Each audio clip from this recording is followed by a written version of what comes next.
There's a moment when you finally wake up and the pain has lessened. The fever breaks, the diagnosis changes. The long nights of groaning turn into mornings of slow steps and whispered prayers. It's not instant.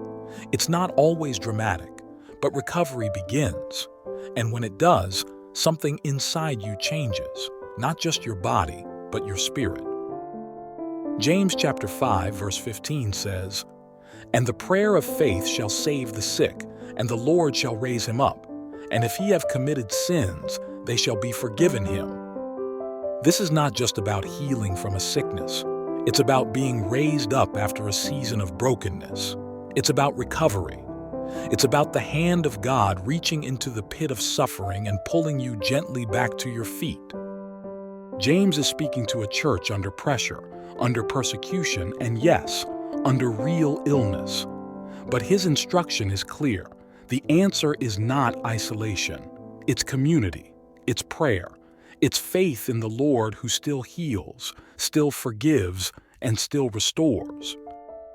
Recovery is a process, and sometimes we mistake the slowness for absence. But God is never absent. He is with us in every breath, every step, every sleepless night. The prayer of faith doesn't demand a miracle. It surrenders to God's mercy. It says, "Even if I have to walk through this valley, I trust you to bring me out." When James says, "The Lord shall raise him up," he's pointing to more than just standing again. It's about being lifted in spirit, in hope, in purpose. Recovery is not just about getting back to where you were. It's about becoming who God is shaping you to be through the trial. And yes, James links recovery to forgiveness. "And if he have committed sins, they shall be forgiven him." Why? Because when we suffer, we often reflect. And when we reflect, we see more clearly. Illness humbles us. It strips away the illusions of control. And in that humbling, the Lord meets us, not with condemnation, but with grace. I've seen people recover with more faith than they ever had before. I've watched bitterness turn into praise.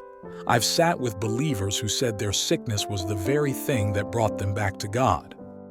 So if you're in recovery, physically, emotionally, spiritually, don't waste this moment.